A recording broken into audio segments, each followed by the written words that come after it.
Saudações a todos! Meu nome é Giovana Massaro Fonseca e hoje apresento a vocês o trabalho Pedagogia por Projetos, Leitura, Escrita e Significados, desenvolvido por mim e por Edna Moraes Andrade de Almeida, ambas mestrandas no programa de pós-graduação em Educação pela Unesp de Rio Claro. O presente relato refere-se a um trabalho desenvolvido na perspectiva da Pedagogia por Projetos com alunos do ensino fundamental de uma escola pública no interior do estado de São Paulo.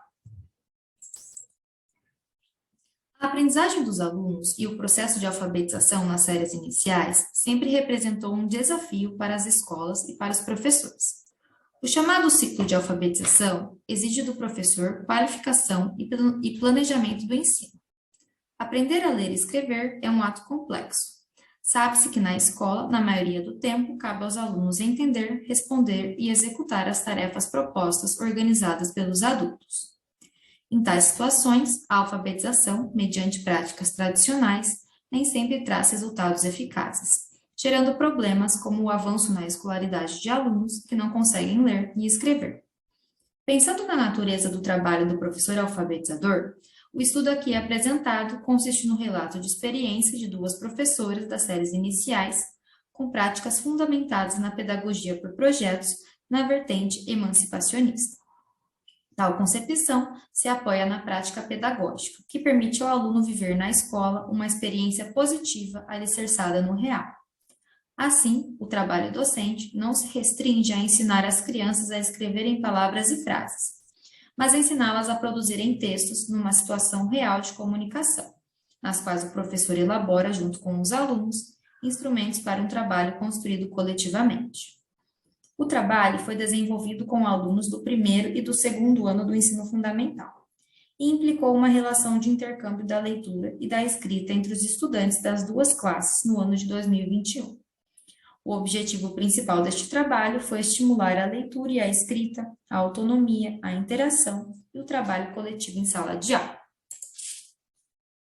Devido à situação de pandemia, iniciamos o ano de 2021 no sistema de ensino híbrido. A classe foi dividida em dois grupos. Assim, quando um grupo estava em sala de aula, o segundo grupo participava das aulas remotas. Em março, as aulas presenciais foram suspensas e voltamos ao ensino totalmente remoto. Em agosto, voltamos às aulas presenciais novamente e logo buscamos conhecer dos alunos o que eles gostariam de estudar e sobre o que gostariam de aprofundar seus conhecimentos para o desenvolvimento de um projeto. Assim, em vez de informar aos alunos o que eles iriam aprender, durante o ano letivo, perguntamos: o que vocês gostariam de aprender? O projeto iniciou-se com a turma do primeiro ano com a tempestade de ideias, momento em que as crianças podem sugerir um assunto que desejam estudar. Após votação, uma ideia é eleita por escolha da maioria. Constava no planejamento para o mês de agosto a leitura do poema Leilão de Jardim, de Cecília Meirelles.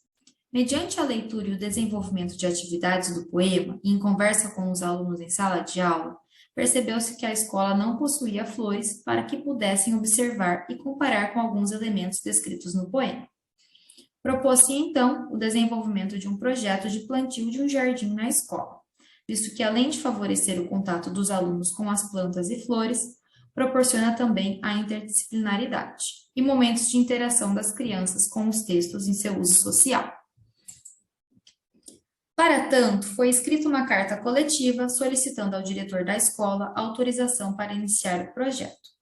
Posteriormente, uma carta-convite foi escrita pedindo a colaboração de uma engenheira florestal e especialista em jardins para uma entrevista e orientação na escolha das espécies de flores e sementes mais apropriadas para o canteiro selecionado. Com o intuito de fomentar nos alunos a produção da escrita e leitura, a professora propôs que eles deveriam compartilhar seus aprendizados por meio de um intercâmbio com outra classe. Assim, foi realizado um convite por escrito à turma do segundo ano para participar da construção do jardim. A turma do segundo ano aceitou o convite e respondeu à carta com alguns questionamentos sobre o jardim que seria realizado na escola, momento em que foi aproveitado para a exploração do gênero textual, proporcionando aos alunos vivenciar uma situação real de leitura e escrita. Ressalta-se que a importância dessas trocas reais visto que propiciam a interação entre os alunos, a socialização, a atenção e principalmente a oralidade, habilidades muito importantes para o processo de alfabetização. Após essa etapa de interação entre as duas turmas, foram definidos 4 tipos de flores a serem plantadas: girassol, lantana, capuchinho e margarida. Foram realizadas assembleias para a tomada de decisões a respeito das fases do projeto. A primeira providência foi a escrita da carta de solicitação para a Secretaria do Meio Ambiente, solicitando as mudas de flores e o adubo para o plantio. Como a Secretaria não fornecia mudas de flores, apenas de árvores, ficou decidido que faríamos cartas pedindo doação a produtores locais. Assim, as cartas foram enviadas a 4 produtores, dos quais 3 tinham as mudas solicitadas e fizeram a doação. Antes de iniciar o plantio, os alunos realizaram uma pesquisa em casa para conhecer os tipos de flores que seriam plantadas, suas características e curiosidades. É válido destacar que esta etapa do trabalho, como tantas outras, teve por objetivo fomentar a leitura e a escrita. Isso que os alunos, por meio de um assunto de seu interesse, pesquisaram e redigiram um pequeno texto, e posteriormente realizaram a leitura para a classe, apresentando o que foi pesquisado.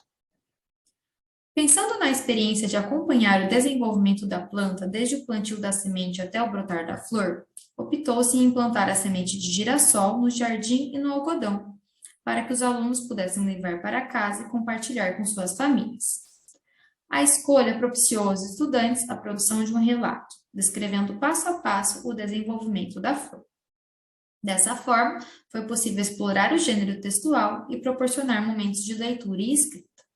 Além disso, ao longo das aulas, os alunos foram regando e observando o desenvolver da planta, de forma a compreender cada etapa do ciclo de vida de uma flor.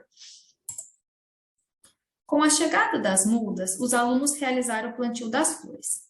Cada turma ficou responsável por cuidar do jardim nos 2 espaços da escola, e ao longo dos dias regavam e cuidavam das plantas para que o jardim se desenvolvesse e florisse. Os estudantes escreveram um relato contando suas experiências com o projeto e o plantio das flores, sobre os animais que haviam visto no jardim e que parte do projeto eles mais gostaram de fazer. Os alunos da turma do 2º ano fizeram uma segunda carta de forma autônoma e individual para a turma do 1º ano, agradecendo pelo convite e redigindo seus apontamentos finais sobre a participação na construção do jardim na escola. Ao inserir-se em um projeto de aprendizado de seu interesse, que estimula e valoriza suas escolhas, o aluno se envolve com maior motivação na realização das atividades propostas e, consequentemente, o aprendizado e a presença na escola podem ganhar sentido. Apesar do ano escolar atípico em consequência do Covid-19, podemos afirmar que houve êxito por parte dos alunos na aquisição da leitura e escrita. Isso se deve ao fato de que ambas as turmas demonstraram um desenvolvimento significativo dessas habilidades. Tais resultados corroboram para o pensamento de que a pedagogia por projetos contribui consideravelmente para o aprendizado da leitura e escrita dos alunos, visto que os instiga a explorar e experimentar durante a escolaridade a utilidade das diferentes funções da escrita. Por meio da pedagogia por projetos, a criança pode comprometer-se com seu aprendizado e não apenas receber um ensinamento. Essa concepção possibilita que o trabalho do professor ultrapasse os limites das práticas tradicionais, tendo em vista uma educação a partir de outras possibilidades investidas de ações renovadoras bem-sucedidas. Ao propor esta abordagem, o desdobramento dos trabalhos oportuniza a integração de diferentes áreas do conhecimento, nos quais o aprendizado ocorre por meio da experiência, colaborando com o ensino que contribui para o desenvolvimento da autonomia dos alunos. Agradeço a todos. Até!